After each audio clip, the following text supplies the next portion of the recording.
Welcome to Magnificent Minds, where we explore the science of child development with both heart and reason, bringing clarity, compassion, and scientific evidence to questions that matter deeply to families. If you clicked on this episode because you are afraid your child might have autism, I want to start by saying this. You're not alone. That fear, that uncertainty, that swirl of late night questions that run through your mind, like, is this normal? Should I be worried? Am I missing something? Every parent I've met has been there in some form. Today's episode is for you. My goal is to bring comfort, clarity, and encouragement to help you understand what's really happening when a child might be showing early signs of autism, and why getting answers sooner rather than later can actually be a powerful and positive turning point. By the end of this conversation, I hope you'll see that an autism diagnosis isn't the end of something. It's the beginning of understanding your child more deeply and helping them flourish. Autism can sound like a big, heavy word at first, but what I want to help you see today is that it's not a verdict. It is information.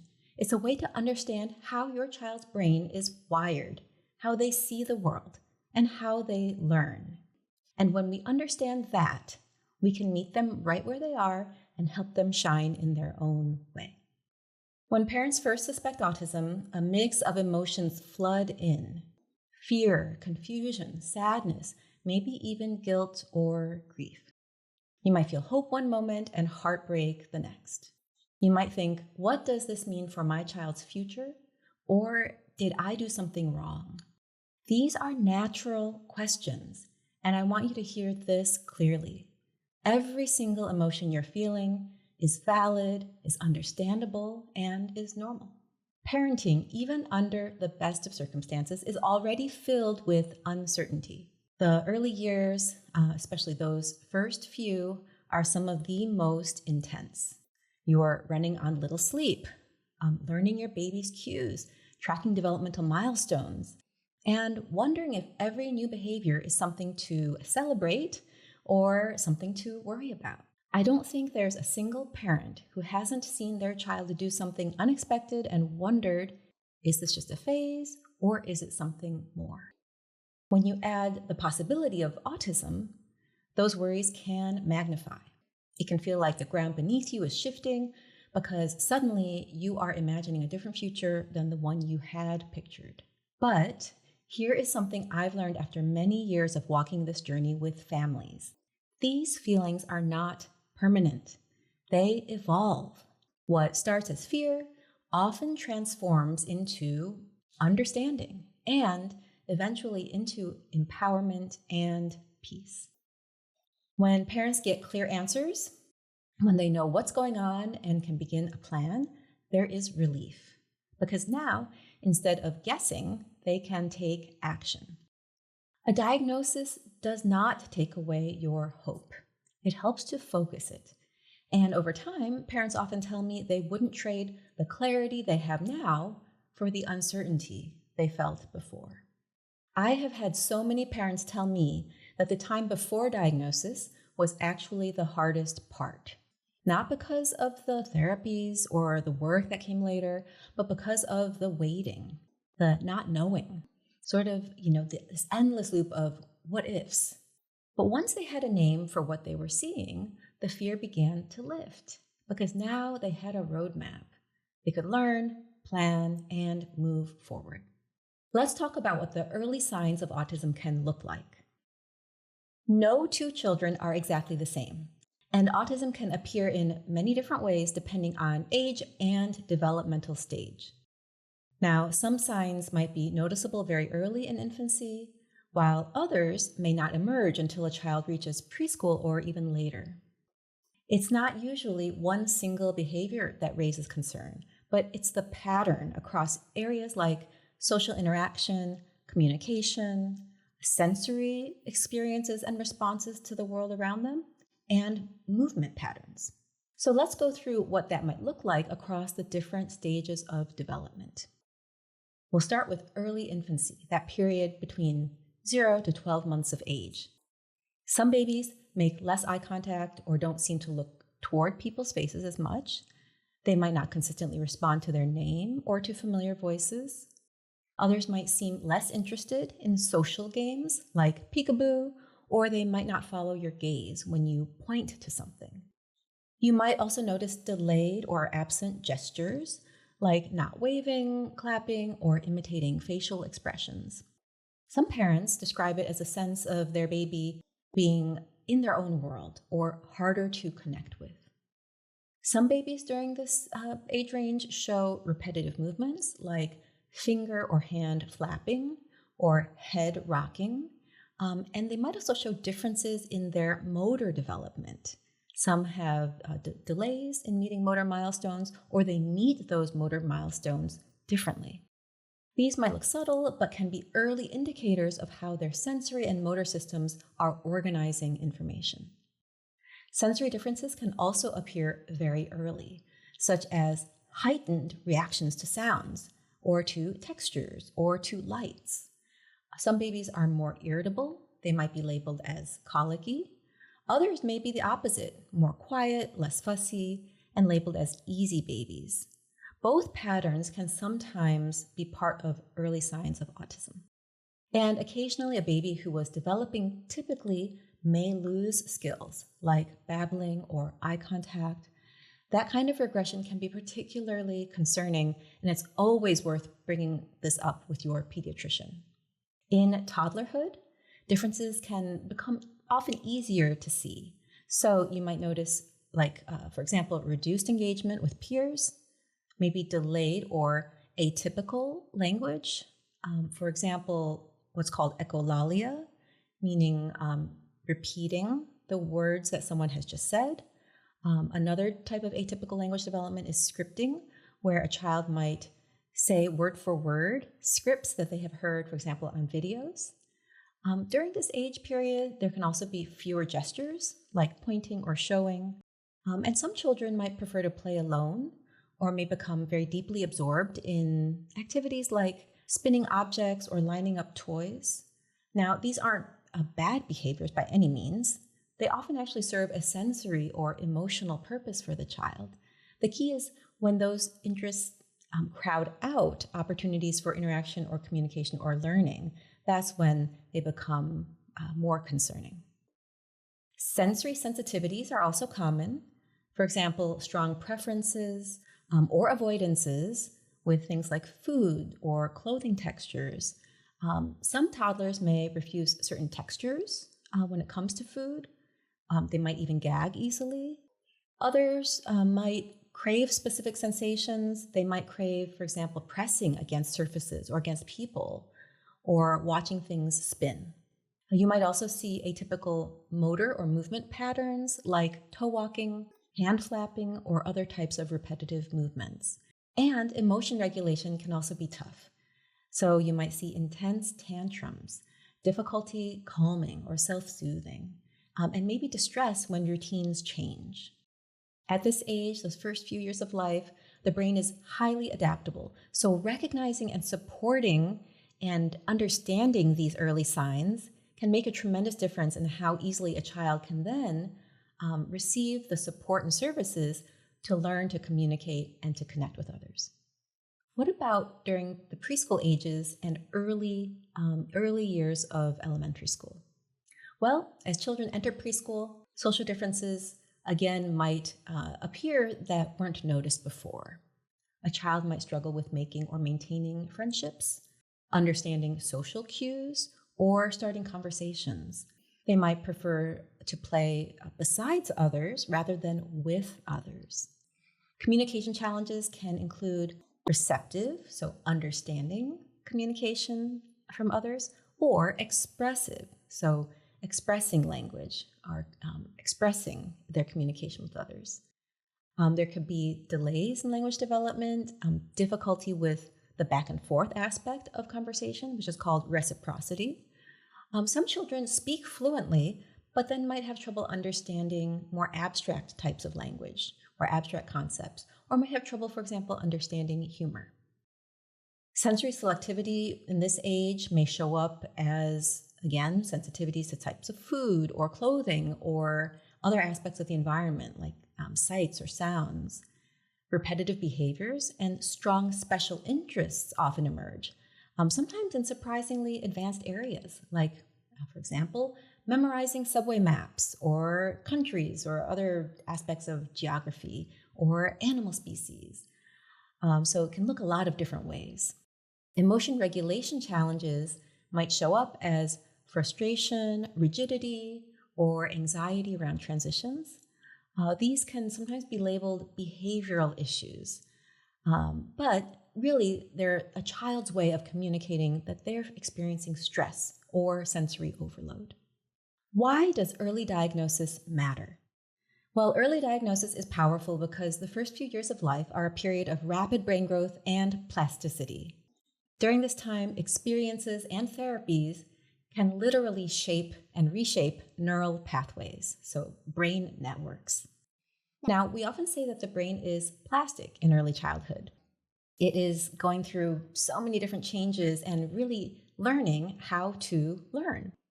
Every time a baby looks at a caregiver's face or a toddler hears a new word, the brain builds connections that shape how the child thinks and feels. When we identify autism early, we can introduce therapies like speech-language therapy, occupational therapy, other types of developmental therapies, and behavior therapy, or what's called ABA. These can all be done in ways that harness the brain's natural plasticity. These experiences can strengthen communication, emotional regulation, and social engagement when they're done well. It's also important on a practical level. So many insurance plans require an official diagnosis to access certain therapies, including ABA. So an early diagnosis helps families unlock those supports sooner. Even beyond these practical benefits, a diagnosis brings emotional clarity. It replaces fear with understanding and confusion with direction. It allows parents to see their child not as being behind in some way, but really developing on their own timeline and helping them to then support that timeline. One of the most important reasons why early diagnosis matters is because there are some medical tests that should be done urgently when a child receives a new diagnosis of autism. Tests like electroencephalogram, which is also called EEG, that gives a very detailed look at a child's brain, their brain's electrical patterns of firing. A test like genetic testing that can give us a lot of insight into the child's unique biology. Metabolic or biochemical testing that can tell us things about the body's unique biochemistry and whether certain supports might be needed in nutrition, like adding certain vitamins or supplements. These medical tests can open the path to getting essential medical treatments for your child. And this is, in my view, the most important reason why early diagnosis matters so much. Now, who can make a diagnosis and what can you expect from the diagnosis? Well, a diagnosis can be made by a medical doctor, like a pediatrician, neurologist, or psychiatrist. It can also be made by a psychologist or by a qualified advanced practitioner, like a nurse practitioner or physician assistant, under the supervision of a doctor or psychologist. The process of making a diagnosis of autism includes gathering a detailed medical and developmental history, direct behavioral observation, and often a structured assessment. So let me tell you more about each of the structured assessments that are most commonly used today, how they're done, and what they can tell us. First, the Autism Diagnostic Observation Scale, which we abbreviate and call the ADOS. You can think of the ADOS as a structured play session that's really a window into your child's natural social and communication style. During the ADOS, a trained clinician, often a physician, psychologist, or therapist, spends time doing activities that feel like play. They might blow bubbles, roll a ball back and forth, maybe offer a snack, or look at a picture book together. While it might look simple, every part is carefully chosen to create opportunities for a child to communicate, share attention, and to respond socially. The clinician isn't looking for a right or wrong answer. They're observing how your child engages with them. Do they make eye contact? Do they point to things to show interest in them? Do they use gestures or facial expressions to communicate? How do they respond to their own name or to social cues? Because it's play-based, most children enjoy it. For very young kids, it often feels like a fun play date with someone new. But behind the scenes, it gives the clinician a very structured, evidence-based look at social and communication skills. There's also another type of structured assessment called the Autism Diagnostic Interview, or ADI. The ADI is all about your story as a parent, because no one knows your child better than you do. It is a detailed, structured interview that usually takes place with a clinician while your child maybe plays in another room, or it can take place when your child's not present at all. Sometimes it's even done virtually. It covers your child's early development, language milestones, their social behaviors, their interests, and any patterns that you've noticed over time. Some of the questions you'll be asked go way back. For example, when did your child first use words, or how did they respond to other people as a baby? Others look at current behaviors, such as, does your child currently enjoy being around other children? Parents often tell me that the ADI feels like sort of walking through their child's developmental journey step by step. And it can be emotional, sometimes validating, sometimes bittersweet, but it's one of the most powerful ways to capture what daily life looks like in your home. The clinician uses your responses to identify patterns that are consistent with autism and to rule out other possible explanations for certain behaviors. One more structured assessment for autism is called the Childhood Autism Rating Scale, or CARS for short. The CARS is like putting the whole picture together, blending what you share as a parent with what the clinician directly observes in your child. During or after the CARS evaluation, the clinician then rates your child on a series of areas, such as communication, social relationships, emotional expression, flexibility and adaptability, and sensory sensitivities. Each area is scored along a continuum from sort of age-typical behaviors to behaviors that are more characteristic of autism.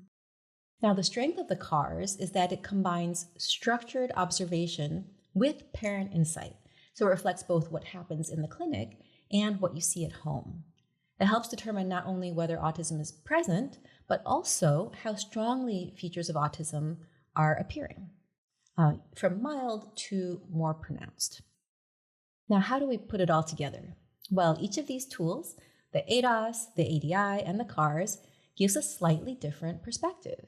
The ADOS, for example, shows us how your child interacts in the moment, in real time. The ADI tells us what those patterns have looked like in the past, over time. And the CARS helps quantify and summarize those findings using input from direct observation, but also from the developmental history, puts all these findings together into a clear overall picture. These kinds of structured assessments can be part of a comprehensive and reliable autism evaluation. And they're really centered on your child's unique profile and strengths. Now, not all of these are needed. Your doctor, psychologist, or therapist will select which, if any of these, should be done based on what's most important in establishing a diagnosis for your child. At my clinics at Cortica, we can do any of these assessments, but the CARS is the one that we actually do most often because it blends interview and direct observation. So right now, diagnosis is based on behavioral criteria, but research is rapidly advancing. Scientists are studying potential biomarkers like eye tracking. Are there patterns of the way a child uses their eyes that can be diagnostic of autism? They're also looking at EEG brain patterns. They're looking at immune markers. And one day, these tools very likely will help us identify autism even earlier than we can now. But still for now, experienced clinicians remain the most accurate diagnostic test for autism that we have. And these structured assessments like the ADOS, the ADI, and the CARS, we do all of them at Cortica's clinics. They can be a very helpful component of making an autism diagnosis. So how do you go about getting an autism diagnostic assessment for your child? Well, the best place to start is with your child's pediatrician. Ask who they typically refer families to for autism assessments in your area. You'll likely hear about professionals such as developmental pediatricians, pediatric neurologists, psychologists, or child psychiatrists. Now, one challenge that many families face is very long wait times, sometimes 6 to 12 months or even longer, especially at large medical centers or university-affiliated clinics. And that is simply too long to wait when your child is in the most critical stage of brain development. I sometimes have used the phrase that time is brain in early childhood. And so it's incredibly important to get an autism diagnostic assessment quickly and not to sit and wait on a wait list. This is one of the things that we take very seriously at Cortica, which is why we have expedited pathways for scheduling autism diagnostic assessments for children ages 5 and under. Once autism is diagnosed, there are several important next steps, some medical and some developmental. These are the things that can make the biggest difference when started early. First, medical testing. And let's start with an EEG, or electroencephalogram. This is a test that measures the brain's electrical activity by placing small sensors on your child's scalp. It is painless and non-invasive. An EEG helps identify patterns in the brain that might suggest differences in brain signaling or might even detect seizures. And we know that seizures, which are patterns of firing in the brain where many neurons are firing in a hypersynchronous way, so there's almost too much electrical firing happening within too large of a region of brain at the same time. We know that seizures do occur more often in children with autism. Research studies estimate anywhere from 15 to 25% of autistic children have seizures at some point in their lifetime. Detecting and treating these issues early is so important, and it can improve learning, development. It can even improve things like sleep quality, and certainly can improve language communication, socialization, and behavior. Another set of important medical tests to do are genetic and metabolic tests.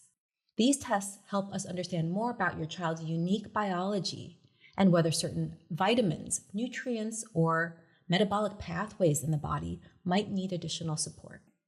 We know that children with autism are more likely to have deficiencies, for example, in vitamin D, vitamin B12, iron, and other nutrients that the brain relies on. So identifying and correcting these can improve attention, energy, and overall brain function. Metabolic disturbances include things like mitochondrial dysfunction. There's been a lot of research in this area in autism in recent years. I'll devote a whole episode to mitochondrial dysfunction and autism soon, but testing for mitochondrial dysfunction is another area that's really important to do early on. It's also critical to begin the right developmental supports as soon as possible. And these might include, first, applied behavior analysis, which is also called ABA. Now, ABA helps children learn new skills by breaking them down into small, achievable steps and reinforcing success. And today's ABA really should be done through play and positive interaction, which is different from how much of ABA has been done in the past. Today's best ABA does not mean sitting at a table using flashcards. It looks like joyful, natural play that follows your child's interests while building communication, flexibility, and independence. Another important therapy is speech-language therapy, which supports how a child understands and uses language, whether that's through words, gestures, pictures, or devices. The goal is to help your child find their voice and strengthen the back and forth of communication in everyday life. Another important therapy is occupational therapy, which focuses on everyday skills like dressing, eating, for some children, writing. It focuses on sensory processing and ensuring a child is comfortable in their sensory environment. It uses playful, hands-on activities, and through these, therapists help children improve coordination, manage sensory sensitivities, and feel more confident and calm in their bodies. It's called occupational therapy because it's focusing on the things that are part of a child's occupation. And really that means play, self-care skills, movement, and the kinds of things that children should be doing and learn so much from. Another therapy to consider is physical therapy. And this is a type of therapy that builds physical strength, balance, and coordination so children can move confidently, whether they are running, climbing, or playing with friends. It supports gross motor development, so those movements of the arms, trunk, torso, legs, those large-scale movements. And it helps kids fully participate in active play and in daily routines. Music therapy is a type of developmental play-based therapy that is really wonderful for enhancing brain development. Music therapy uses the tools of music like rhythm, intonation, and it embeds these in playful interactions that follows a child's lead. It uses the tools of music to nurture attention, communication, emotional connection, and does all this in a very natural and engaging way. There are many, many other types of therapies you might consider as well, but these are some of the most central and most influential in a child's early development. Now, unfortunately, just like long wait times for diagnostic assessments, there can be very long wait times for these types of services. So at Cortica, we really prioritize access for children 5 and under to services and aim to begin therapies within 2 to 4 weeks, because we know that there's a window of greatest neuroplasticity in the early years of life when the brain is most ready to learn and grow, because we have the medical tools to support that development. And so we want to ensure that children of this age range are also getting access to the appropriate developmental and behavioral therapies as quickly as possible. Now, just as important as starting therapies, it is also important to make sure that they are coordinated, because when therapies happen in isolation, without communication between therapists or the integration of developmental and behavioral therapies with medical care, they can sometimes work at odds with one another. So, for example, a child's repetitive movements might be viewed through a lens of behaviors that need to be reduced, when in fact, they could be related to sensory regulation or to an underlying neurological condition. And so getting to the root cause is so essential and may not happen if your child is in an ABA-only program. A feeding issue is another example, and sometimes ABA-only programs will approach these as behavioral concerns and are just not equipped to address the medical reasons that might underlie a feeding issue, like reflux, like oral motor weakness, or even sensory factors like taste sensitivities and aversions. So it's really so important that therapies are aligned, medical, behavioral, and developmental, because then children can make faster progress, they can experience less frustration, and they can develop skills that truly last. In recent years, there has been a growth of ABA-only therapy centers, which do not treat the whole child. And you should know that these are incomplete treatments and should be seen as a lower quality option that do not have the ability to maximize your child's progress. If this is all that's available to you, you may need to choose it, but if you have the option for an integrated ABA, developmental therapy, and medical program, this is the gold standard. It can feel overwhelming to start down the path of autism services. There is a lot to learn and a lot of decisions to make. But every one of these steps, the medical tests, the therapies, the coordination, are there to support your child's growth, learning, and to help them thrive. And you are not alone in this process. With the right team and with timely support, your child's potential can unfold in ways that are truly remarkable. Remember that a diagnosis does not define your child. It helps you understand them. It's a lens that brings clarity, direction, and compassion. Every child has many possible futures. Autism helps explain their path. It does not limit it. I've seen countless children who began their journey with uncertainty go on to thrive academically, socially, and emotionally once they received the right supports. For parents, diagnosis can be an invitation to learn, a doorway to new understanding. Once you know how your child's brain works, you can adapt your parenting style, your communication, and your expectations in ways that make life easier and better for everyone.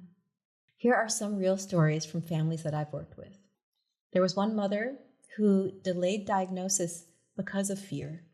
But later she said to me, it did not label him, it actually unlocked him. With the right supports, her son began communicating, playing, and expressing joy. She told me that before the diagnosis, every day felt like trial and error, but afterwards she had a team and a plan. Another child I worked with really struggled in mainstream preschool, but then thrived in an ABA and developmental blended program. His teachers didn't understand his sensory needs in his preschool, and he spent a lot of the day in a stress state, in a state of fight, flight, or freeze with over activation of the body's stress response. But once he began a structured program with therapists who understood how to support him, he blossomed. He began speaking in sentences, participating fully in group experiences like circle time, and showing just laughter, joy, and engagement with the other children in the program. And I'll tell you about one more parent, a father who I'll never forget. He had so much fear around the word autism. He absolutely did not want his child to have an autism diagnosis.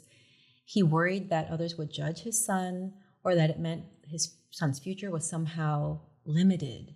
And he really felt that with an autism diagnosis came a loss of hope. But after connecting with other parents and even with autistic adults, he said to me, for the first time, I felt like I could just love my son exactly as he is. And all of these stories remind us that after diagnosis, life is not over. Really, it is just the beginning, and the beginning of a wonderful and bright future. I'm excited to invite to join me today a mom of a young boy, and she's here, Victoria, to tell us about her process of getting an early diagnosis for her son, Rowan. Victoria, I'm so happy to see you. I know, and so you. Just love that we get to have some time together to chat. And we have known each other for quite a long time. For a really long time. I think Rowan was about 2 when I met you or so, Yes. not even 2. And how old is Rowan now? He's going to be 13 in May, so he's 12. Yeah. So about 10 years. We've known each other for about a decade. Yeah. Mm-hmm. And as I mentioned to you, this episode is about the importance of new diagnosis and early diagnosis. And as I was writing the kind of bringing together the information for this podcast, I thought about you and Rowan a lot. And I actually remember the day that we were together in my Mission Valley office in San Diego. And I think it was our very first time meeting. Yeah, it was. I think I had went into that office. There was a lady that was doing his psych eval, and she had recommended and wrote it on I wish I still had the little sticky, but wrote your name on it and said, you should just check her out. And then I made an appointment right away with you. Yeah. It was a tiny little office. And I remember Rowan and you and Chris were there. And so that memory is very powerful for me. And of course, it's just been a joy for me to get to be part of Rowan's life and see all his growth and amazing progress over the years. Yeah, it's been great. Like, you've been extremely supportive and helpful throughout the whole process. So we really appreciate you. Well, I wonder if it's okay with you if we could go back to sort of the beginning and hear about, one of the things I think is so important for parents to know is what are some of the early signs that might suggest autism, or that you should pursue gathering more information. Yeah. I always think there's this picture that I have of Rowan, and I had just brought him back from the hospital, and I think it was one of the first times Chris had left. So he had to go to work, and it was just Rowan and I was holding him, and there was just this connection that was kind of missing. And, I've said it to a couple of my friends. They're like, oh, you can't really feel it then. But I think there's there's a connection that happens with your kids from the moment they put them on your chest. I knew that I loved him. There was just this radiant feeling, I would say. And then, but with Rowan, I just felt like there was something off. Like he just felt distant to me. So early on, I just felt this missing piece that was happening. And then that's when they were like, oh, it's baby blues. Oh, postpartum. And it just it kept growing, that idea that something just felt different between my child and I.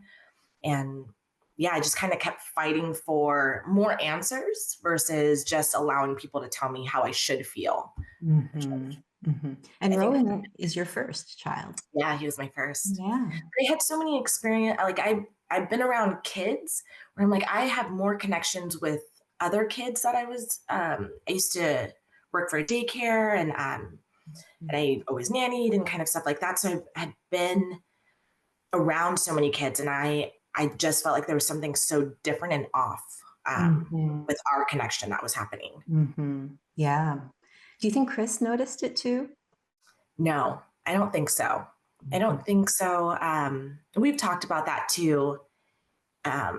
I wish he was here today. He actually had to go do some work stuff, but we had said that, and he kind of thanked me, which I appreciate too, because he was like, it would have took him a long time to mhm, recognize it. There's mhm. just, I don't know, there's just something very distinct. Yeah. So you noticed early on something seemed distant or off for you. And then what else, as you think about early maybe milestones or birthdays from 6 months to maybe a year and up to 2 years, what else did you notice along the way? I could not console Rowan at all. He just cried all the time. No matter what I did, he was fed, he was dry, no soiled diapers. Um, that was a big one where I was just like, I don't know why this child does not want to stop Mm, crying. I don't know what I'm doing. Um, he also, I would put him in the car and that would somewhat soothe him. And it seemed like loud noises were very soothing to him.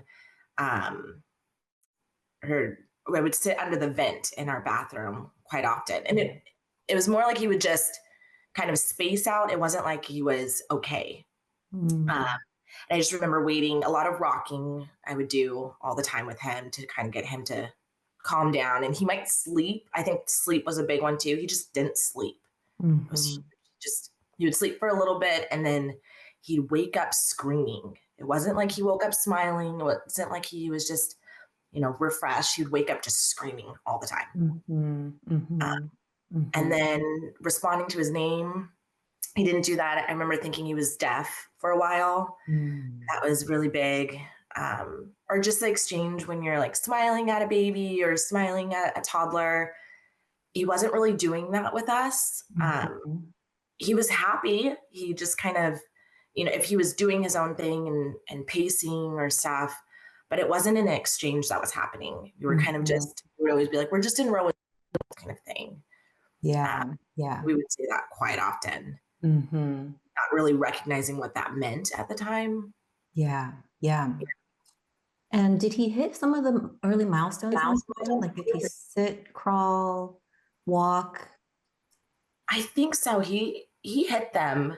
They might have been a little bit off. I think crawling. He did the army crawl for a little bit, Mhm, but milestones mhm. as far as like that, he did. He hit those. Yeah, Yeah. yeah. And then do you remember him speaking? Like, when did he first speak? Or or was that one That of the early yeah, that was one of the things years? that he did not do. He just made noises. So there was a lot of vocal noises, a lot of humming, a lot of Mhm, humming, and that's mhm. how he'd be in the car and he would just go for hours like for hours in the car. Um, and then he would do a lot of babbling, but couldn't really understand what he said. Um, Mhm, he didn't really call out for us either. It wasn't like mom or dad. mhm, Um, mhm. he hit those, but they weren't consistent. And I think they were a lot later on. I Yeah, remember just wanting him to talk, and he yeah. just, yeah, that was Mhm. not something. And what led you then so around 2 is when you saw actually one of the psychologists. Well, it was before. I think I had put him in speech. Um, and yeah, I think we did speech for a while, and still there wasn't much movement with that. I Mhm, had reached out to a couple friends that I think she was an ABA therapist, and she's like, "Oh, he's fine." Um, mhm, a lot of my family and friends, they were just kind of, he's a boy. That was said quite often. mhm, And then we from speech, I think I just I just felt like I knew. There was something that was different. And I just Mhm. wanted to learn how to love my kid. And I Mm. was struggling to figure out to give him his needs. And I wanted some answers. So I think that's what kind of drove me. Um, Mhm. and then I reached out to Rady Children's Hospital. And Mhm. I think their wait list was a good 6 to 8 months to get seen. Mhm. And I was like, nope, I can't. So I had found this independent person and I was like, I'll pay out Yeah. of pocket. We will figure it out. Yeah. 6 to 8 months, so much happened. Yes. Was your pediatrician part of it all, or was it something that you kind of went on your own? Yeah, I went off. Pediatrician also said he was fine. Everything was great. And like, no, just, definitely did not give me much confidence. Yeah. Yeah. Yeah. Do you remember how long you then waited for the private practice psychologist? She actually said that he was, I don't remember the wording, but she didn't give him a diagnosis either. Uh-huh. Mhm. She just said that he was at risk. And Mhm. then I think following that, once I got that, I had made that appointment with you, walked into Mhm. your office. I think that was one of the first times I ever saw Rowan sit down and you had him sit in a chair. I'll never forget that. Chris and I are just like, our jaws are like, what the heck? Yeah. And you were just so calm and he just responded to you. And then you just confidently said, like, yeah, he's on the spectrum. And it was just like, it wasn't sad. It was just kind of like, she sees us, she hears us. It was a good moment. So yeah, it was, Yeah. yeah, you were the first one to give him a full diagnosis. Yeah. And he was just 2, right? I think he just hit He 2. just turned 2. Yes. For me, it was such a delight, of course, to meet all of you. And Rowan was just, I remember, I could tell he was just so gifted, early on. And I actually remember a moment sitting side by side with you on the sofa, and I showed you a visual of our child development framework. Yes, I still have it, I think. Yeah. And I loved it. I was like, this makes sense. Tell me what you remember from us talking about the child development framework together. I think there were two things that really stood out to me. It was the bottom layer, and you said about the parents, how are mom and dad, and we're the foundation. And if we're not okay, how can we support someone that needs a little bit more? And that really stuck out for me. It also kind of helped me understand how much my journey into my health was so important alongside of Rowan's.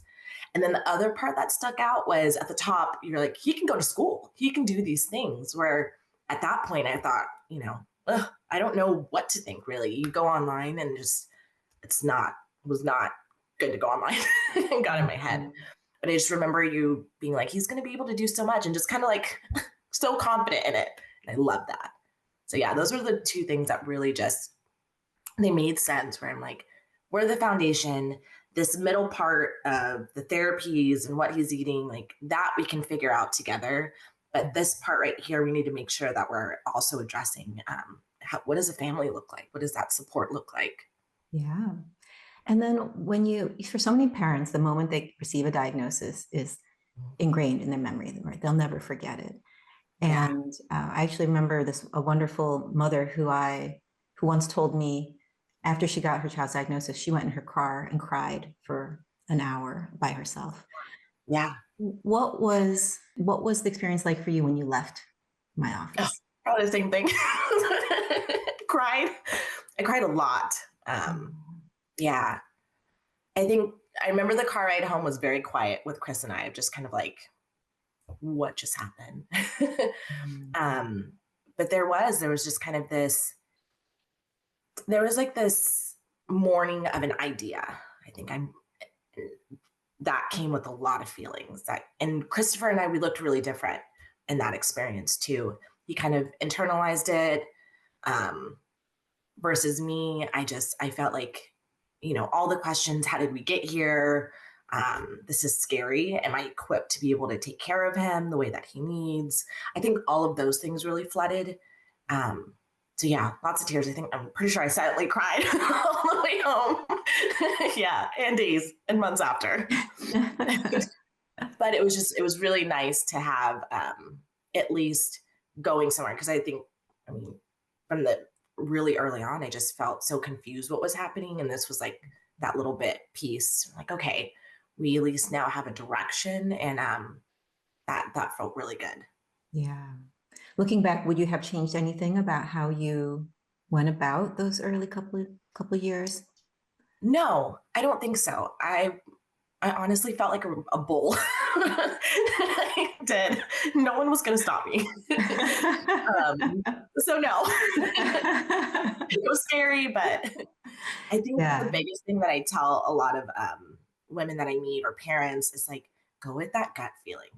It's there. Like Mhm. it is there. And I think there's so many things that make us doubt being parents, but Yeah. there's a reason that I am Rowan's mom and Mhm. I'm equipped. I might need help and support and guidance, but I have the tools and it's just like a matter of believing in myself to listen to them at times. Mhm, mhm. Sometimes parents that I talk with, and it's interesting, sometimes the mother and the father are different. You know, Yeah. one parent really wants the diagnosis and wants to then take it and help their child. Sometimes the other parent wants to not have a diagnosis Yeah. and actually has good reasons for that too. Yeah. What would you say to parents who are hesitant about getting an evaluation, hesitant about getting a diagnosis? Yeah. I feel like I've met quite a bit of families that are like that. I was fortunate enough that Chris was very supportive in it. He did kind of take more of like, go ahead, figure it out. And I support whatever that looks like. Um, but I think the biggest thing when I like think about it, I think even when I think about Rowan, I don't think of his diagnosis. Like the diagnosis was, it helped us with insurance. It was a means to get him the things that he needs. It was kind of like this way of walking just so we can get our footing, or like this piece for us to get our footing to where we should be, or where we could be. And that's how I tried to like think about it. Like I don't look at Rowan in any other way besides Rowan. Um, these things just really helped us with getting support with, insurance, which that's a hard part. And I'm not a speech pathologist. I'm not an occupational therapist. I'm not a neurologist. And this was our team that was supporting our kid. And I needed our team. So Yeah, yeah. I, I think looking at it that way and more strategic, I guess, and Mhm. versus like that emotion, because there's a label, the label, and people label us all the time. It means nothing. It's just Yeah, strategically, it works. yeah, yeah. I it didn't change who he was. He was the same Yeah. boy the day before as he was the day after. And it Yeah, just the day after you had a way to get him the things that you knew would help him. exactly. Yeah, Yep. yeah, Yeah. amazing. So tell me a little bit about then what happened next. What Uh, was Rowan's schedule like? What were his routines like? And how did all of that proceed? I think you had came to our house one time that I vividly remember. And I love that. That's one of my favorite moments because you came in and I think I had all the toys. Like and they were all eye level. And my Remember biggest it too. Yeah. yeah. They were all eye level. And he was just Mr. Destructo. And you were just kind of helping us understand like removing these things and simplifying the environment, it's going to change so much. And it didn't just change for him. Yes, he was far less destructive and he seemed more calmer at home. It seemed more safe for him, but also for us. I was getting really frustrated, all the time cleaning up or things being broken or it allowed me and Christopher to be able to spend more time with him, connecting versus all of the things that we were trying to get his attention with the toys and books and all that stuff. So that was a big change for us. That was huge. So thinking about your home and what you could do, even just with rearranging and kind of managing his physical environment. Yeah, Yeah, yeah, managing what we could. The yeah. other stuff like that took time to learn how. And I just remember sitting in all the therapies as much as I could and just learning. I just wanted to learn. And I remember saying that was like, I feel like everyone taught me how to love my kid better. And I loved that. Like that, there was no shame in it.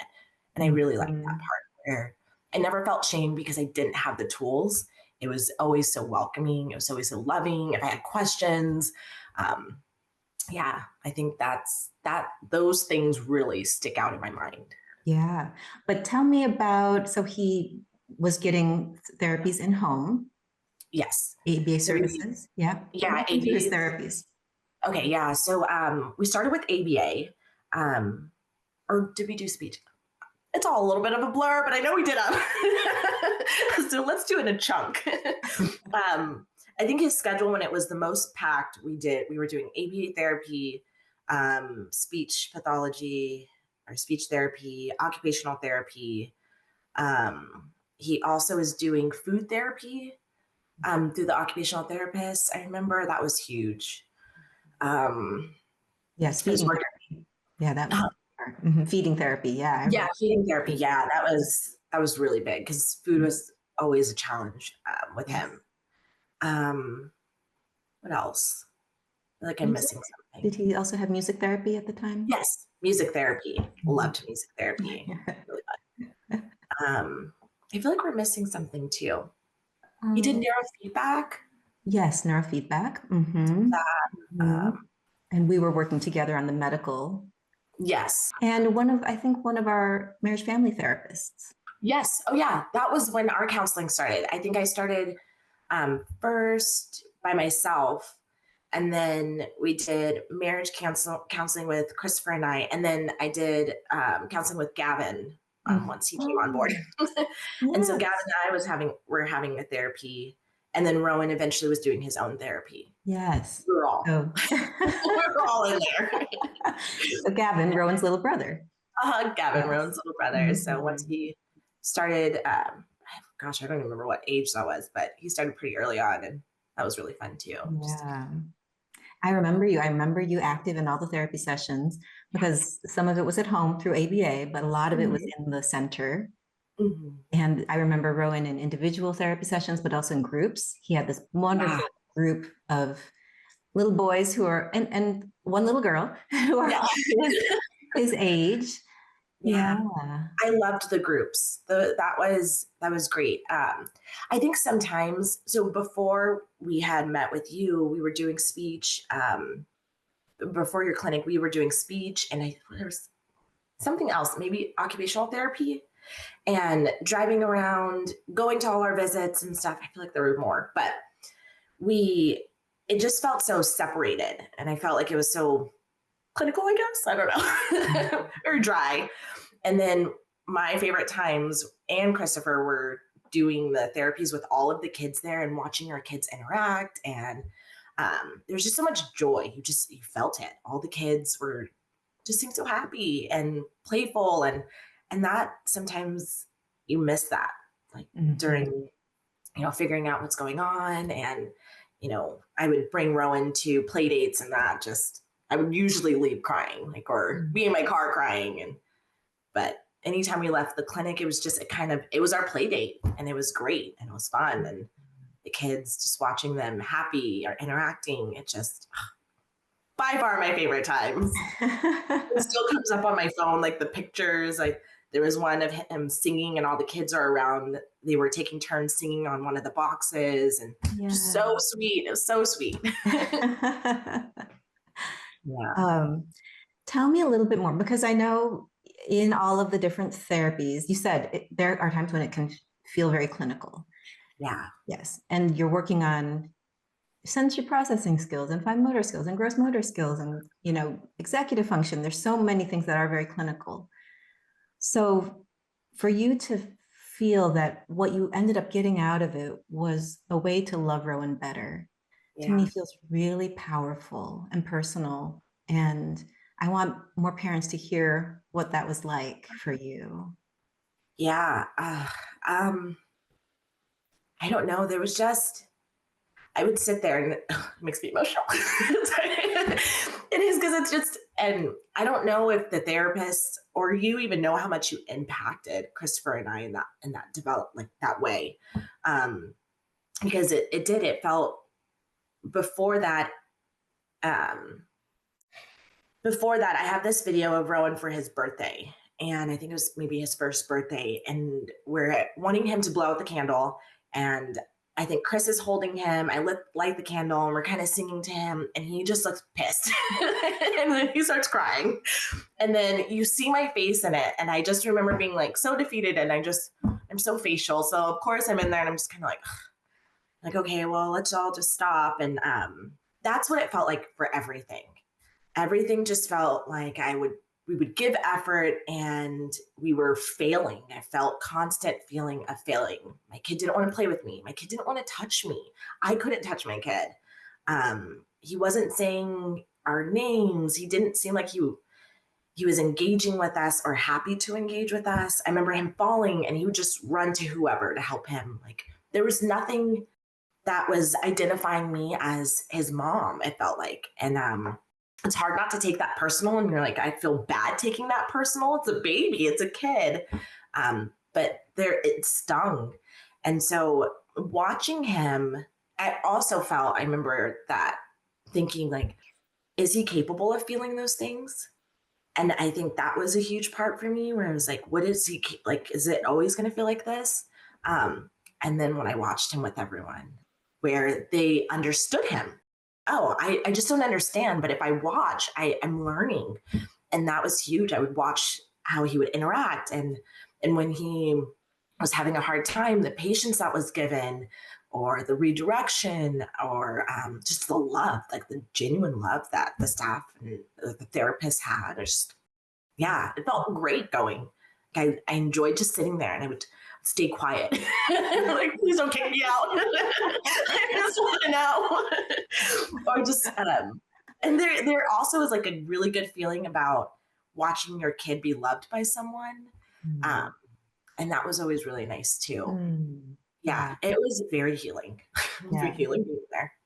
Yeah. I think it's moving to me too to hear you describe it this way, because I do very much think about what we do day in and day out as an expression of love. Yeah. And, as doctors and therapists, we're not always allowed to talk about that, right? We're supposed to be more clinical, but it absolutely comes from a place of love. And then it just needs to be translated and adapted to the child and how the child can receive it. Yeah. So some of these strategies, like giving more time for processing, modifying the environment, knowing when it's too much stimulation or it's too little. Yeah. And I wonder, were there any strategies that you picked up from when you saw him engaging well with therapists? What did you learn from them that then helped you? One thing I still do too is they would always, all of you, right, get on his level. They like physically get on the kid's level. And that is such a big thing because we're huge. And everybody, and I just remember you in your cute little suit and you got down, got down on his level. Like it didn't stop you. And I think that was such a big thing watching. It was everyone constantly trying to see the kid for what they need versus going in with this plan and this is the way that it needs to look and pushing that versus showing up to what the kid needs and recognizing what we can push more or what we can't. I think that's something that I definitely noticed because and tried to structure our home that way too, where it's like I have these ideas and these ideas aren't fitting my kid. And do I want to push him to that? Like it's not, we're both unhappy in this. And is this idea rooted in something that he actually needs right now? I think that was huge what I kept seeing. It didn't seem like I go into the therapies and it didn't seem like they had this very rigid plan. It was more of how's Rowan doing that day? And they were so in tune with him. And I think that's where that compassion and love came from, where they saw him, met him where he was at, still achieved so much in that session. And just created this very safe place, very simple, safe place. Yeah. Tell me what you recall about learning how to talk to Rowan and how did you change the way that you spoke to him? That was big. We were flooding him with language and that is just, it's still to this day, I'm constantly correcting myself. He can now do so much more, and we have so much better dialogue. But recognizing that my language was overwhelming him and the demands for him to tell me things, or it was making him feel he would shut off. He didn't like it for whatever reason. It did not work well. So I simplifying the language, especially when he's having a hard time. That's when my language is more in a physical way, where it's, if he's, at that time, if he was putting himself in danger, it might be a simple no, and then moving him out of the danger versus sitting there and being like, no, you can't do this, and this is why. And that, I think that was a big one for us. Our house became a lot quieter, but in a good way. In a good way. Yeah. Yeah. And then when you did speak, let's say he was in a calm, regulated state of arousal, and you did speak with him, how did you choose what to say, and what kinds of things would you say? Like if we were doing play, that's a good question. I'm a very high energy person. So I think the biggest thing that I had to learn was to slow down in my speech. And I mean, I'm trying to do it even right now. I'm thinking like, like slow down, Victoria. You get so excited. Oh my God, you want to play with me right now? Well, I ask because you do it really well, but I've seen you over the years make a really intentional effort to speak in ways that are maybe more paced. Receptive. Yeah, more paced, receptive, not so overwhelming for him. Yeah. It is definitely, I'm still learning. But I just notice a big difference when I do. And I keep thinking about right now. So, say Rowan, we're working on homework and he's struggling in a certain spot. And there's things like reading, like it overwhelms him. He doesn't like it. But there's two types of moms that can come up. I can be like, well, you need to do it, and I'm doing 20 million other things, and I'm speaking fast, and my energy's high. Or I can slow down, and usually I sit next to him, like, I understand you don't want to do this. I slow my pace. I like see him in that moment, but also still push through for the demand that you have to do, and he just responds so much better. So much better. Yeah. So I think my pace and tone and how much I talk is definitely the one. My kid, versus dad. I wish Chris could be here. Because dad is very, very even keel. So, there was a balance. It's a great balance. Yeah. I kind of look at him sometimes with a cue, and I'm like, yeah. We have a way that so I'm going to want to hear more about Rowan, of course, how he's doing now. And I know he's in so many great things. So I want to hear all about it. We have a way of looking at a child that we call a whole child view, where we actually have 10 different categories. And the reason we track in this way is to make sure we haven't missed anything. So I would love to walk through with you that whole child view, go through each category, and just talk about where Rowan was, where he is now, and anything important you remember.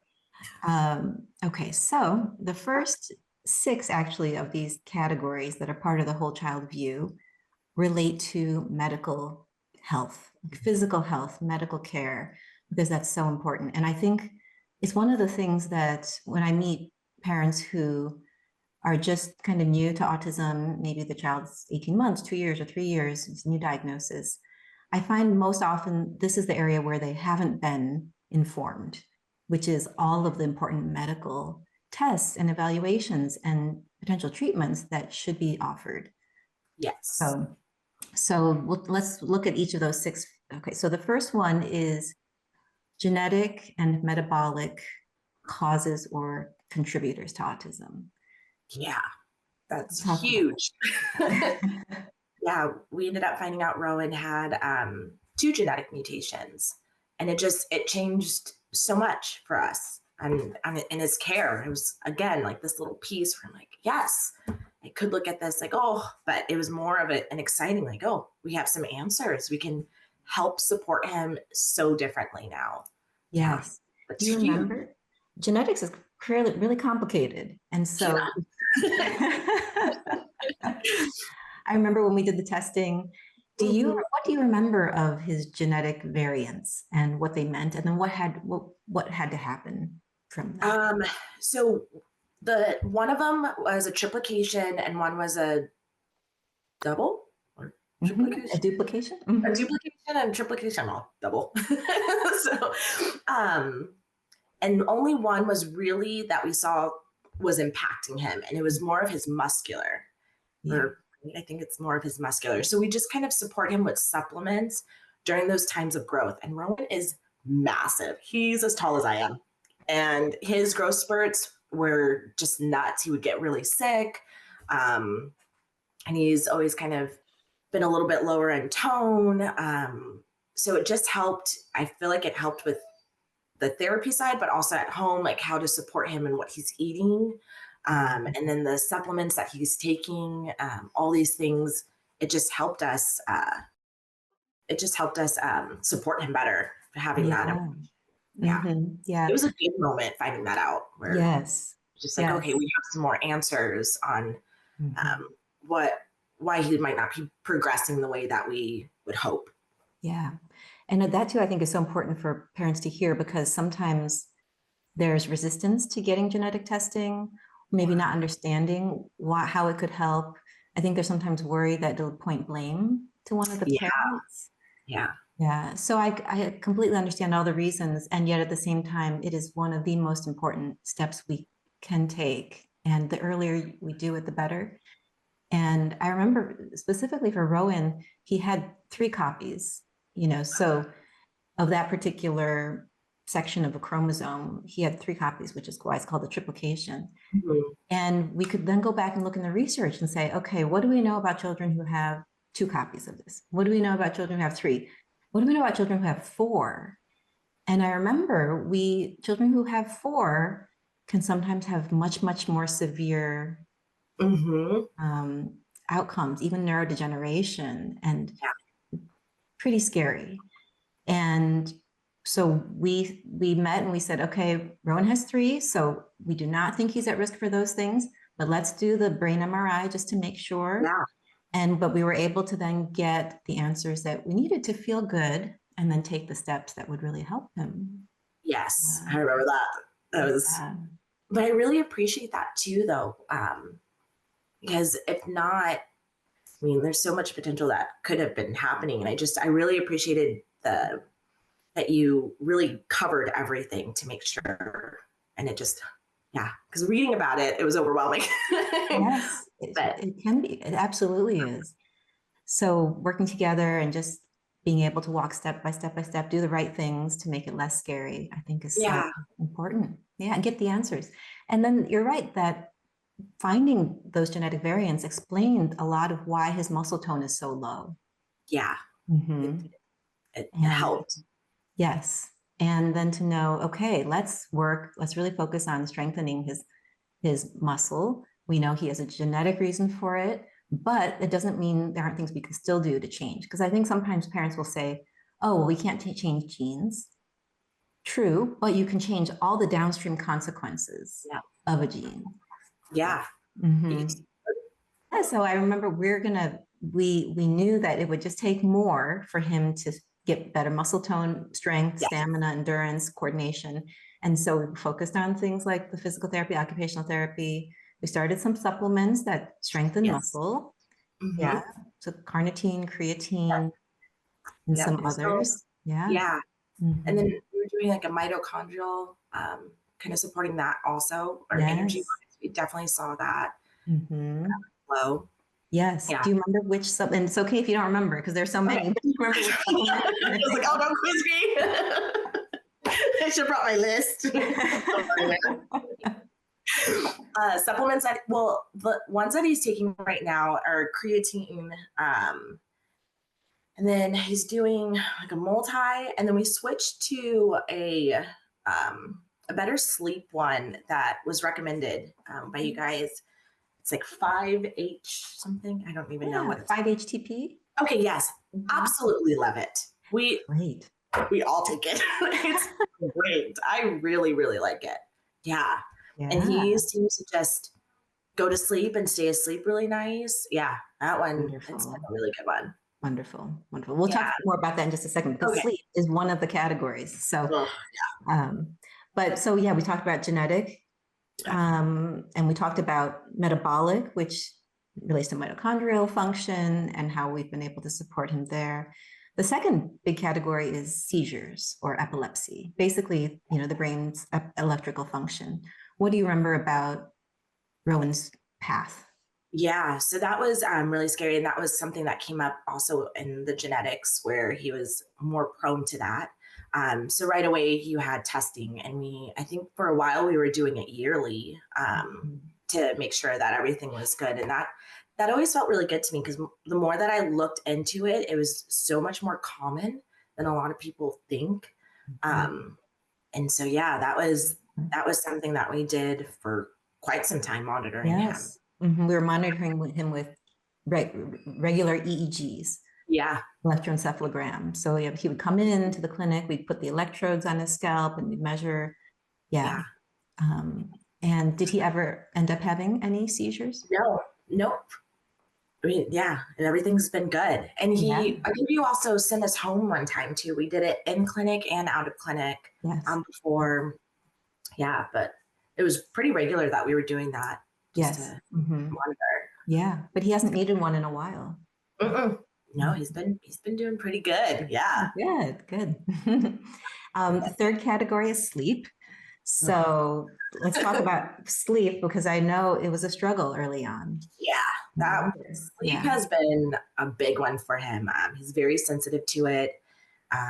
Yeah, when he was little, I think Christopher like jokes around and like, we didn't sleep for the first like 6 years of his life. It felt like, and yeah, and that's what it did feel like. We did melatonin, and that's what you helped us with was really just helping us sleep hygiene, just kind of teaching us what we could do to help support his sleep.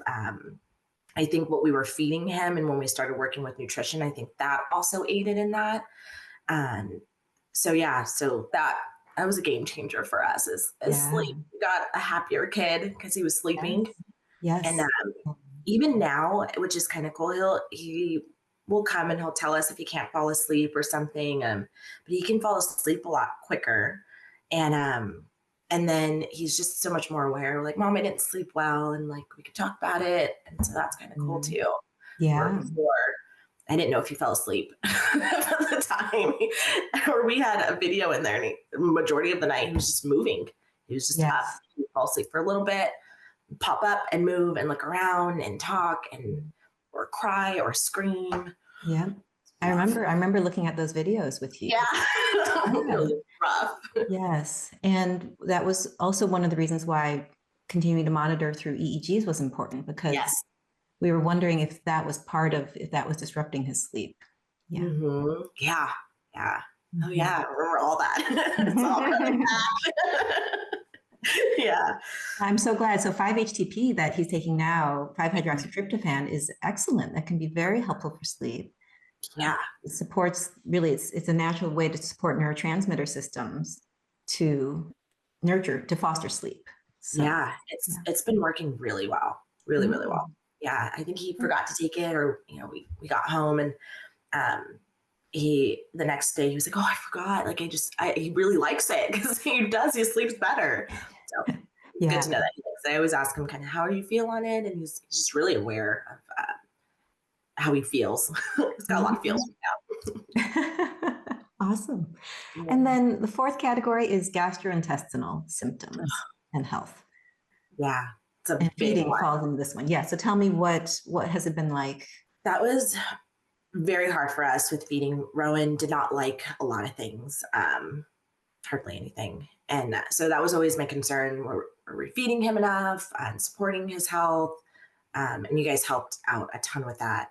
With textures, I remember feeding school and he did it with a little friend. And they brought different stuff, and just to tolerate food on the plate. And that was a big victory moment. And then to touch it, that's another big victory moment. And now he's at the point where we can just be like, hey, Rowan, you need to eat this, and he'll eat it, which is awesome, except zucchini. That one that's no go for him. But yeah, it was rough for a really long time. And then we ended up finding out he had so many allergies. So when you did all the allergy testing and why his GI was just really messed up, it hurt to eat. He had a lot of runny stools, and I think we ended up finding a parasite. Had to treat him for that. So like there was a lot of gut things that were going on. And I think even now that's where we really put a lot of focus on is gut health in our house for him, especially. And it started with Rowan recognizing how sensitive he is. And what are the foods that he has allergies to? Well, what's interesting is he's kind of grown out of them. He can tolerate them. Eliminating them and figuring out what they were and just kind of getting him healthier has made him more tolerant to things. So right now, what he cannot eat is things that have canola oil in them that are like deep fried and that. Can't really tolerate it. And shrimp. Shrimp is a no-go. We found that out the other day. And sunflower seed oil, before he could not tolerate it in something, now he can. It doesn't make him have any hives or anything or swell. That's kind of what we saw. But he stays away from oils, and sunflower seed oil is our biggest one. So we do like avocado oil or olive oil with things. And then processed foods, it doesn't work too well in his stomach. We do a lot of like whole foods, and he's just happier. You start seeing it in his face. His eyes get really puffy. We actually went to the fair the other day or yesterday, and he had some stuff, and I looked at him this morning, and you can see it already in his face. It starts showing. So yeah, Rowan's still sensitive, but if vegetables and grains and meats, we can tolerate really well. We just get creative with it. Yeah. I remember he reacted even more. And I remember he worked with an allergist because he really had he could have life-threatening, these really histamine responses, hives, swelling. And we saw all of that and a lot of skin, Skin issues, rashes and things. So, and he could also have like the kind of diarrhea response to it. So I think that's our big one still. If he eats something that had it, like we missed it right away. Yeah. So that was a really important area for us to focus on and to ensure he could eat enough to get the nutrition he needed to grow and support his muscle growth. And how tall is he now? He's got to be like 5'8". He's huge. He's so tall. Because I'm 5'8", so he's got to be 5'7". Because we're eye to eye. It's just The fifth category is we call it broadly mental health. So things like anxiety, attention, mood. So that's huge. Rowan has a lot of anxiety. And I would say in the beginning, he was fearful of quite a bit. So I remember that you guys having the rock wall in there and him conquering his fear to climb up the rock wall and or just do anything really. He was more fearful. And I feel like we can walk him through a lot of stuff and he tries a lot of stuff. Yesterday at the fair, he went on the swing for the first time. It was one that kind of drops you down, and I was very surprised. So yeah, dealing with his anxiety has been huge. Do like magnesium. We never did any medication necessarily for it. It was more, I think his environment helped. I think the therapies really helped. Getting support from mom and dad to help support him helped. Or doing when he was meeting with like the therapist, this talk therapy kind of thing. Talk therapy. When he was doing that and helping him identify his emotions, I think huge. So then he can talk to us or articulate what's going on a lot more. I think those methods have really helped with his anxiety. Awesome. Awesome. and sleep. And in attention and his inability to pay attention. Oh yeah. Yeah. We did, we've done stuff with that. He was sensitive to a few different medications that we tried. And you were so flexible and had so many different options for us to kind of work through. We also did that test where it looked at all of his, how he would react to medications. Yes. That was Pharmacogenetic really cool. testing. Yeah, that was really, really cool. That made me feel even more confident when we were trying stuff. Um, Mm-hmm. but Yes. yeah, there was that. And that helps too. So when Rowan does need it, he's gotten better at Mm-hmm. um, being able to sit and do schoolwork. And we do smaller times for him. So he doesn't take it often. He hasn't taken it actually for quite some time, which has been nice. Yeah. But it does help if he does need it. Yes. And that's the stimulant medication for ADHD. Yeah. Is Yeah. it Folklin? Is it that one? I think that's right. Yes. Yeah. Mm-hmm. Mm-hmm. Yeah. That one seemed to work the best for him. Uh, Yes. yeah. And Great. it's great to hear how he feels on it. He'll articulate it. He's like, I don't want to take it today. I think I'm okay today. Like I don't need it to do work. I can do it. So, or he's Great. like, yeah, I need it. I need some help today. And so that's always really nice too. Good. Good. Good. Um, and that segues directly into the sixth category and the last one of the medical group, which is medication management. So Yeah. in addition, has he been on any other medication besides the Focalin for attention? For attention, yeah, I think we tried a few. I'm terrible with the names though, but I think we tried a few. Guanfacine? Maybe Oh guanfacine? yeah. Yes, we Yeah. did that one. Mhm. That one wasn't the best for him. It was interesting kind of watching. He retreated a lot to himself. We were on a camping trip when we had noticed, and he likes being outside and he likes camping, and he just wanted to stay away. And yeah, that one, and he was a little bit moodier on that one too. Mhm. Mhm. So we Yeah. ended up switching him. Yeah. But yeah, and I think the other one we tried. Ooh, I don't remember, but there was one where when I could tell when he was coming off, and he would be really Mhm. agitated, and so that one it just didn't work for him. Yeah. But the one that we have now, I feel like I feel like it's great. There aren't really highs or lows in it. He's just very Yeah. consistent, just Yeah. mellow, and still happy to be around us, which I think Yes. is something that he'll do. It's a big sign when he like retreats. Mm-hmm. Yeah, I think it's so important also for parents to know that there are a lot of different medications to consider, because often what happens is there's a reflex that some doctors will immediately start um, one of the antipsychotic medications, like Risperdal or Abilify, or. So that's I think that's one of the things that when you work with an autism specialized doctor, they actually have a much broader medication toolkit. And Yeah. we've never gone with antipsychotics for Rowan. He's never needed them. And I think it's important for families to know they have options. Yeah, 100%. Yeah. Sometimes those medications are wonderful and very, very helpful. And I use them. The doctors at Cortica use them when it's helpful, but you want to be able to use the right medication for the child, not just give every child the same medication. Yes, exactly. Mhm. Okay, so we got through the medical ones, and then the next three are all developmental and behavioral domains. Okay. So let's talk about those now and just like what Rowan's able to do now. So this Yeah. would be communication, socialization, sensory motor skills, and also behavior, like, what can he do for himself in terms of independent self-care and things like Yeah. that. So, yeah, what's Those are Rowan It's doing exciting. now?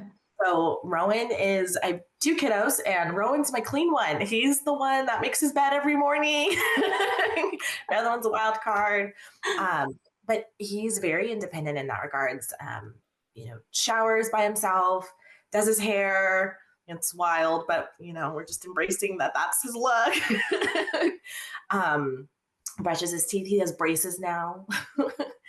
um, Putting on his clothes, I remember just that was something he couldn't do. He could not put on his clothes. And so he has come a long, long way. And he gets up and I say, hey, do your routine. And he knows what to do, washes his face.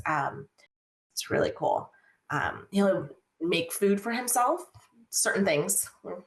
We're working on that one still, but it's more of he knows what he can do, and he'll get himself food if he needs it. It's really nice. Yeah, Rowan's very independent. And Yeah. yeah, Love very, very independent. Never thought that was going to be, something. Yeah. I never thought that he'd be able to live on his own, and more I'm confident that he will. Mhm. Fantastic. Yeah. And what's his language like, his communication? What kinds of things does he talk about? Does he have Yeah, conversations? he does. Rowan still narrates, so we get to hear about a lot of what he's thinking through his narrations, which is fun. And then will kind of drive us into conversations because he's, he talks about a lot of things. But what he's into right now is anime. That's our new, probably last month and a half, where he's there's a character called One Piece, or the show is called One Piece. And there's a character in there, and his name is Monkey D. Luffy. And I remember him talking to me about this, and I'm trying to stay engaged and let him interested because I wasn't. And then I guess there's, I don't remember what it's called, but it's not a cartoon. It's slipping my mind. Anyways, it's a show that came on. So we all watched it as a family because I'm like, okay, well, maybe I need to suck it up and I need to watch this and enjoy it with them. So then we have something to talk about.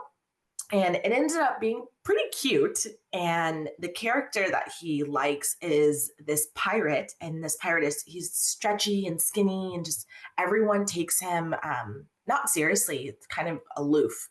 And except he conquers all the things. He says he's going to be the captain of the pirate ship, and he is. He's super sweet and brings everybody in, a really kind person.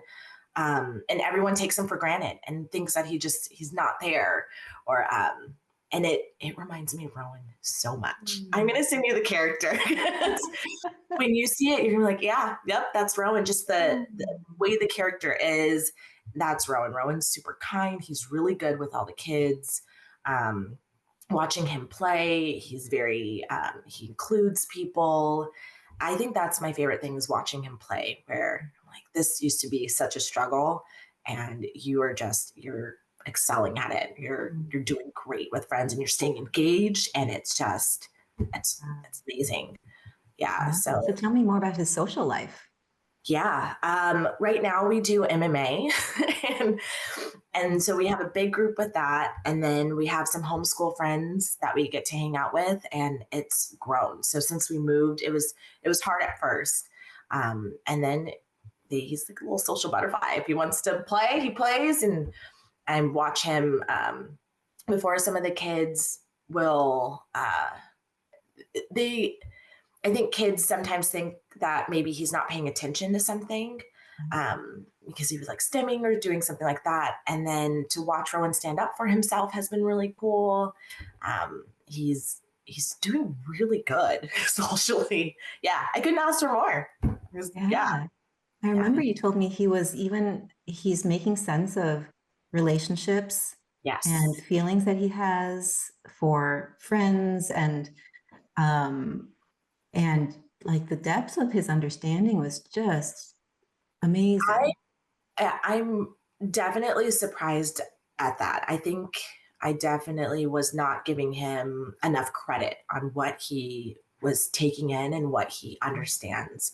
And to watch him or listen to him in conversations with other kids or with his brother, and just Rowan knows a ton. Language has always been more difficult to express it, but I mean, every day it gets a little bit better, and listening to him articulate himself, or what he knows, or the questions that he asks me, You have told me some of these insights Rowan has. Can you think of some things that he said to you where you're like, oh my gosh, his emotional understanding and has really come a long way? Can you think of anything he's said recently? Yeah, so we had went on a camping trip, and we had met a friend, and she's super sweet, and they all played so well. And we get back into our camper, and he turns to me. We were about to go to bed, and he goes, Mom,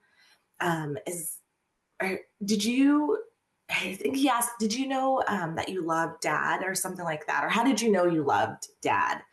And then I go, I didn't at first or something. Really sarcastic and very dismissive, honestly. And he goes, well, did he give you butterflies? And then he goes, that the little girl, he's like, I get butterflies when I think about her. And so I panicked right away. Like I was dead in the face. It was just like, don't react, Victoria. Don't react. I don't know what to say in this moment. And I was like, and I just, reassured him it's totally normal and it's okay. And that it's really sweet. And then I think the mom mode kicked on, being like, oh gosh, like, I don't know what to say in this, and let's bring this back. So I think we got home a couple days later and I brought it up again. Just like, how are you feeling about that? And he started asking me, how do you know it's the right person? And how do you know it's the right one? And so at first I wanted to be like, no one's going to be right. And then I was like, no, these are great questions. You're putting me on the spot, Rowan. So yeah, I ended up just kind of telling him that, like, taking care of yourself and making sure that you feel good and knowing who you are, like that's where you should focus on. And eventually the right person will present themselves and they will love you the way that you are. Because I think in the conversation he was talking about like what he should do and change, and it's not about changing, it's about just like learning who you are. And it was a really sweet conversation. I'm definitely not giving it just, but yeah, it was really sweet to hear that he's thinking about that stuff and what he can do. Yes. And that's something that he wants and desires. It's really, Yeah. it was really sweet. Yeah. That's amazing. And he's coming to you with his questions, and it's just, I mean, those are precious moments, for all parents. But it does it can put you in a panic. I've been there too. I was like, oh gosh, don't say the right thing. Please say the right thing, Victoria. But you can always come back to it. That's the thing. Yeah. Sometimes it'll surprise you that something's been on their mind and you don't know exactly what to say, but it's important what you say.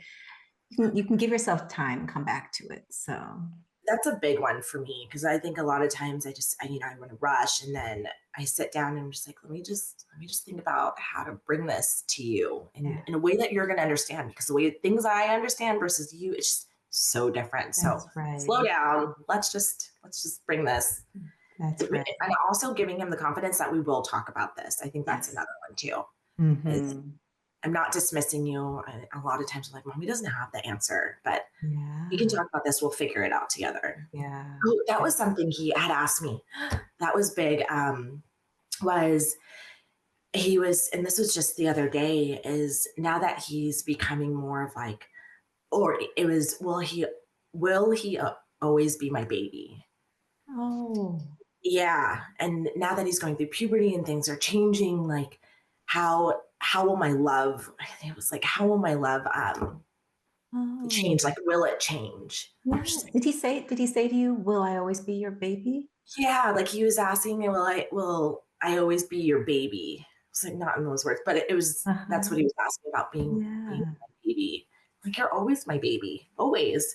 And then I think my first response, because it definitely threw me off, caught me off guard, one of those moments, because I'm like, what does he mean by it? I kind of overthought it.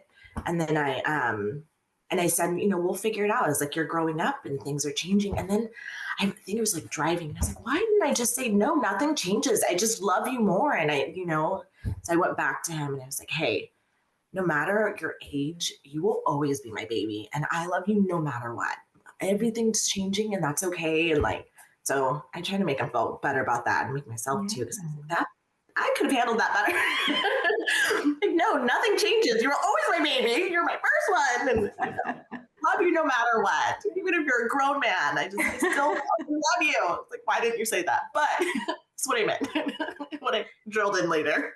It just that he's like thinking about that stuff, where he's recognizing that he's changing. He's recognizing like things are so different for him. And what does that look like? What do relationships look like with mom, with dad, with brother, with all these other people that he's meeting, things are shifting. He's not a baby anymore. Yeah. Yeah.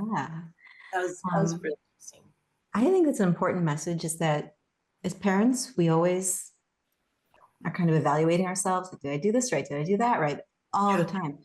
And I just think you've got you have more chances. So don't worry. Don't do too harsh on yourself. Don't judge yourself and evaluate yourself. But if you think back and there are things you want to do differently or say differently, go ahead. Your child will still be there and be listening. And yeah. I think our kids are just so forgiving, honestly. They want to see the good in us. And if we can give them the opportunity to do that versus, parent out of ego and having our guard up because, I said something wrong where I'm just going to leave it that way.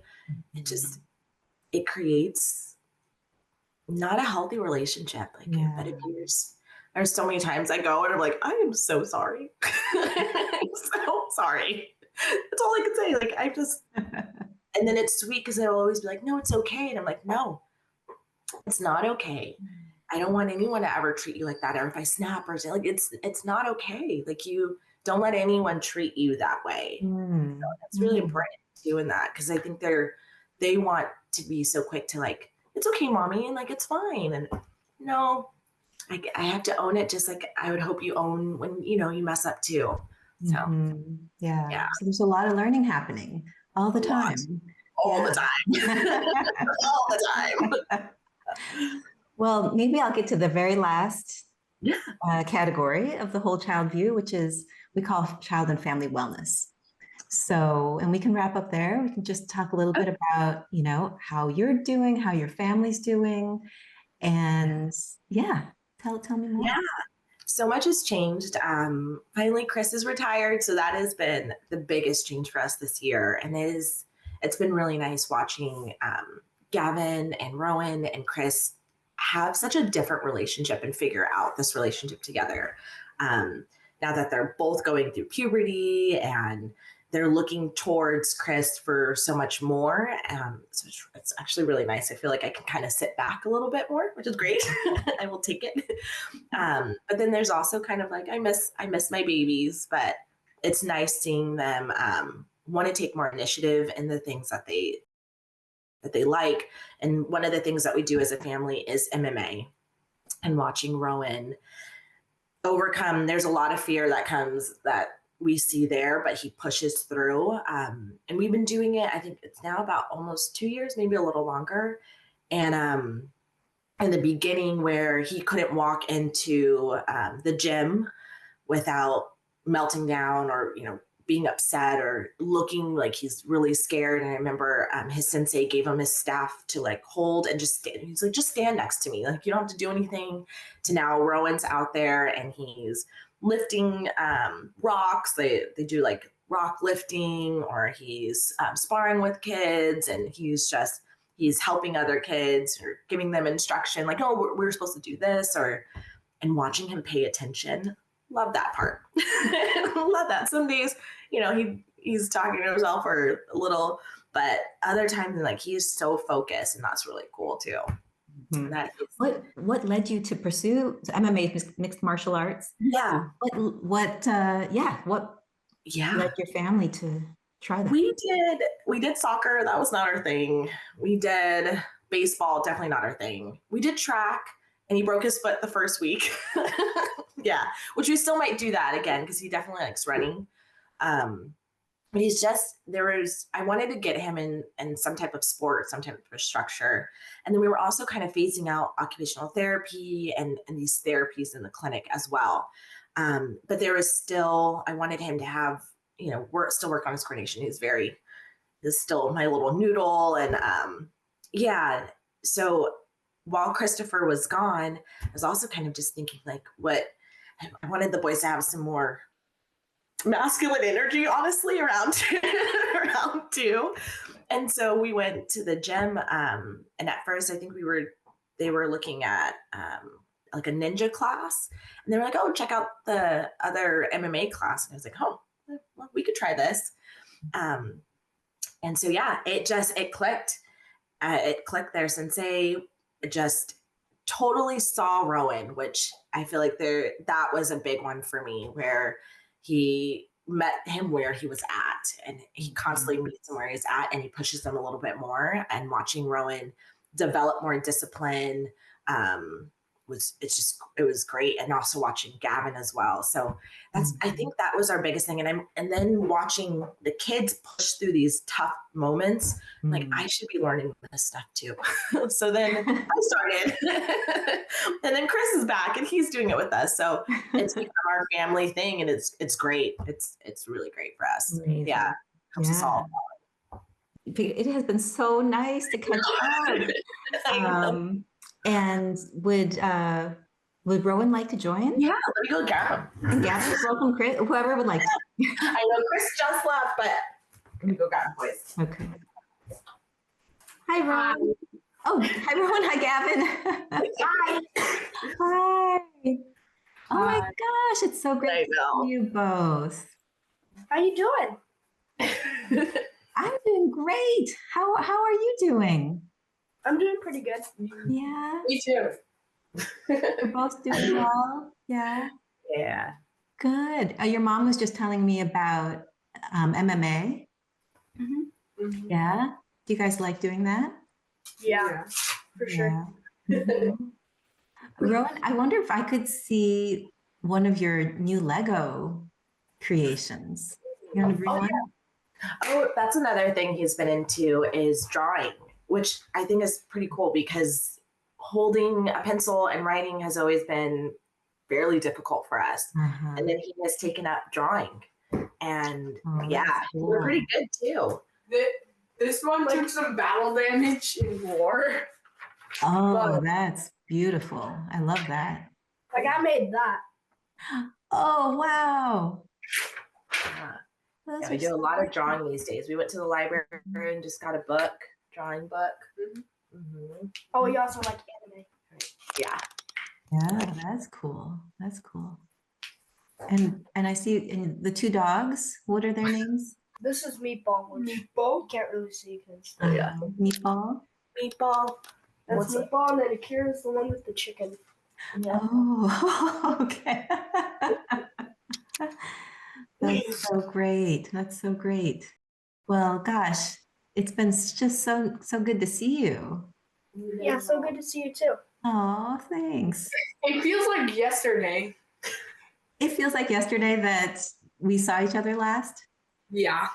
Do you remember where we were? Doctor's office. There you go. That's right, the doctor's office. Yeah. All right. Well, thank you, and I'll let you get back to your Sunday. Yeah, we're just hanging out. Mm-hmm. We might go chop down some wood. All right. We'll see you. Thank Bye. you. Thank you. Bye. Bye. My hope is that these conversations help you feel more informed, less overwhelmed, and more connected to the science, to your child, and to a community that's learning and growing together.